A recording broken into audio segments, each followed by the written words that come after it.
मुलगी आपल्या बापूसला पत्र वाचून दाखवत असते. मिनी शेजारच्या पांडूवर लय प्रेम करतो.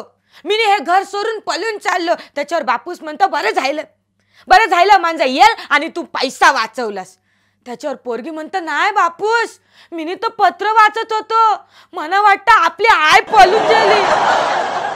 सगळे पुरुष भानगरी करत असतातच, पण सगळ्या भानगरी त्यांना एकाच झटक्यात आठवतात जेव्हा बायको विचारते जरा हिकडे या, मला तुम्हाला एक गोष्ट विचारायची. माझ्याकडे काय बघताय, सावताच्या मनाला विचारून बघा पटकन. नवऱ्याची बायपास झाल्यावर बायकोने डॉक्टरांना प्रश्न विचारला. काय डॉक्टर, माझ्या नवऱ्याच्या हृदयात कोणी दुसरी बाई होती का? त्याच्या डॉक्टर पण आतरंगीपणे बोलला, तिलाच तर बायपास केली आता.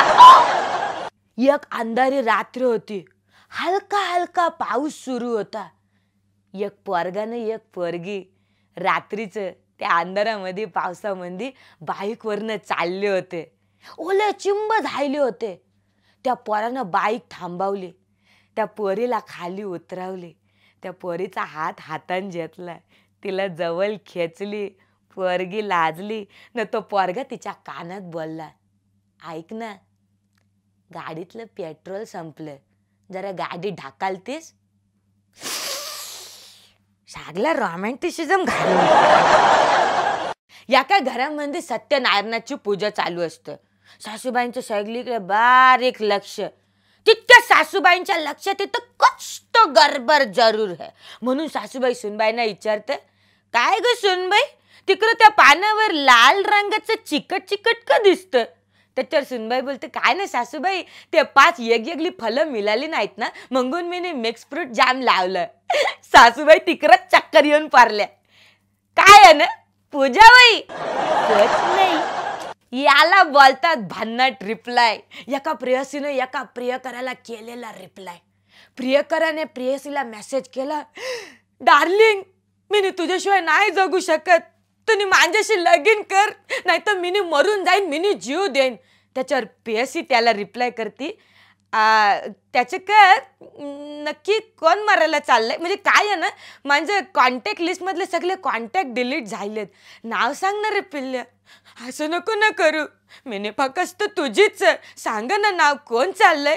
चालू पोरगी कुठली? मनाला ना एकदा एका लग्नाला जायचं असतं, म्हणून तो गाण्याला एकदम एक्साइट होऊन विचारतो, ऐक ना गाण्या, मला सांग ना, मला एका लग्नाला जायचंय, मी कोणता कोट घालून जाऊ? त्याच्यावर गाण्या तंबाखू मलत मलत त्याला बोलतो, एक काम कर, पेटीकोट घालून जा, सगळे लोक तुझ्याकडेच बघतील. 2 माणसं मस्तपैकी समुद्र किनाऱ्यावर फिरायला चालले होते. चालता चालता त्यांना अचानक एक बोर्ड दिसतो. बोर्डवर लिहिलेलं असतं, बुडणाऱ्याला जर तुम्ही वाचवलं तर तुम्हाला 500 रुपयांचं बक्षीस मिळेल. पहिला एकदम एक्साइट होतो आणि बोलतो, ऐक ना, मी पाण्यात उडी मारतो, तुम्ही मला वाचव, जे बी काय मिळतील ते आपण निम्मे निम्मे वाटून घेऊ. दुसरा त्याच्यावर काहीतरी बोलणार तितक्यात पहिल्यानं पाण्यात उडी मारली न तो बोलला, अरे अरे मला पावता येत नाही, मला वाचव. त्याच्यावर दुसरा त्याला बोलला, अरे येऱ्या, बॉर्डर खाली काय लिहिलं ते तू वाचलंच नाहीस, डेड बॉडीला शोधून काढणाऱ्याला 3000 रुपयांचं बक्षीस. हावलंय बेकार. एका आजोबांच्या डोक्यावर 8 केस होते. आजोबा सलून मध्ये गेले. सलूनवाल्याने विचारलं, आजोबा केस मोजू की कापू? त्याच्यावर आजोबा बोलले, कलर कर कलर. इसको बोलते हलकट जवान. गुरुजी विचारतात चिंटूला, चिंटू माना सांग, सगळ्यात जास्त नशा कशात? त्याच्यावर चिंटू म्हणतो, पुस्तकात. गुरुजी म्हणतात, कसं काय? आहो सर, पुस्तक उघडलं की झोप येते. गुरुजींनी चिंटूला पार पुस्तक फाटेपर्यंत मारला. आपल्यालाच आपला अभिमान कावा वाटतो. जेव्हा पेपर चालू असतात ना, आपल्याला काय पण येत नसतं ना, पाठीमागनं सर येताना बोलतात, पेपर नीट धर, पाठीमागचा तुझा पेपर बघतं. डोळ्यात पाणीच येतं राव.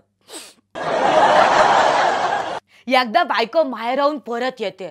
नवरा दरवाजा उघडतो ना, जोर जोरात हसायला लागतो. त्याच्यावर बायको विचारते, का आवरं का जायला हसायला? त्याच्यावर नवरा म्हणतो, काय नाही, मला माझ्या गुरुनं सांगितलंय, संकटाचा सामना हसत हसत करायचा. एका माणसाने 100 याला रक्तदान करून एक नवीन रेकॉर्ड केला म्हणून ब्लड बँकेने त्यांचा सत्कार करायचं ठरवलं. पण त्यांनी त्या माणसाला न बोलवता त्यांच्या बायकोला स्टेजवर बोलवलं. तर बायकोला आश्चर्य वाटलं, माझा का सत्कार करतोय ते, माझ्या नवऱ्यानं रेकॉर्ड केला ना. तेव्हा ब्लड बँकेने खुलासा केला, मॅडम तुम्ही नाही आठवलं म्हणून आम्हीच आठवलं. शेजारचा माणूस एका पोराला विचारतं, काय रे मग यावेळी किती टक्के मिळाले तुला? तर ते पोरग म्हणतं, आगे मेरे मौत का तमाशा है. चिंटू पिंटूला बोलतो, ऐक ना, काल माझ्या गर्लफ्रेंडचा वाढदिवस होता, तर माझ्याकडे पुरेसं पैसे नव्हतं म्हणून मी माझ्या बहिणीची गोल्डन रिंग चोरून तिला गिफ्ट म्हणून केली. त्याच्यावर पिंटू त्याच्या कानाखाली मारतो आणि बोलतो, तुला लाज नाही वाटत बहिणीची रिंग चोरायला? 3 महिने ओव्हर टाइम करून मी ती गोल्डन रिंग बनवली होती. त्याच्यावर चिंटू त्याच्या 2 कानाखाली मारतो आणि बोलतो, मग तुला मारायला लाज नाही वाटत? काय पण झालं तरी रिंग तुझ्याच घरात गेली ना. एक मुलगी आपल्या बॉयफ्रेंडकडे रडत रडत आली आणि बोलली, जानू मला माझ्या बाबाने काल तुझ्याबरोबर बाईकवर कॉलेजला जाताना पाहिलं. त्याच्यावर ते बॉयफ्रेंड बोलला, मग मग काय झालं? त्याच्यावर ती पोरगी बोलली, काय नाही, काय सांगू तुला, माझ्या बापूसने माझ्याकडनं बसचे पैसे परत घेतले. एकदा चिंटूला शाळेत यायला उशीर झाला म्हणून मास्तरांनी त्याला विचारलं, काय रे चिंटू शाळेत यायला उशीर का झाला तुला? त्याच्यावर चिंटू बोलला, ते माझ्या आईस आणि माझ्या बापूस लय जोरजोराचे भांडत होते.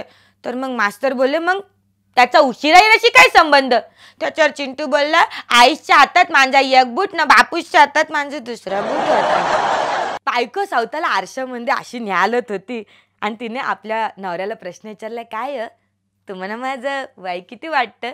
त्याच्यावर नवरा तिला बोलला, तुझ्या स्किनकडे बघून 18, तुझ्या केसांकडे बघून 20 ना तुझा बांधा बघून 24. त्याच्यावर बायको म्हणते, ऐश्य तुमचा उगाच आपलं काहीतरी. त्याच्यावर नवरा म्हणतो, थांब अजून बेरीज राहिले माझे. एकदा एका माणसाचा जोराचा ऍक्सिडेंट झाला, त्याचे मित्र त्याला हॉस्पिटलला घेऊन गेले. डॉक्टर बोलतात, ऐक तुम्ही जरा 1 तास आधी आणायला पाहिजे होतं, आम्ही त्याला वाचवलं असतं. त्याच्यावर तो मित्र चिरून बोला, ये नारसाल्या देव का पोकाल बांबूचे फटके, 1 तास आधी काय 10 मिनिटं आधी ऍक्सिडेंट झालाय, 1 तास आधी काय मुद्दाम गाडीला ठोकून त्याला इकडे घेऊन यायला पाहिजे होतं का? बावला. सासूबाई एकदा घर आवरत होत्या, त्याच्यामध्ये त्यांना त्यांच्या सुनेचा बायोडेटा सापडला जो लग्नासाठी तयार केलेला होता. त्याच्यामध्ये लिहिलं होतं, स्वयंपाक करण्याची भयंकर आवड. त्याच्यामध्ये सासूबाईंनी त्यांच्या परमाने चेंजेस केले ना, लिहिलं भयंकर स्वयंपाक करण्याची आवड. सासूबाई शिक्षिका होत्या ना, त्या पण पुण्यात नादच करायच्या. काय मग आगरी कोली झणझणीत मिसल कशी वाटली तुम्हाला? अशीच झणझणीत मिसल घेऊन येतो आम्ही पुढच्या भागात, पण बघत राहा कॉमेडी मिसल तर्री मारून.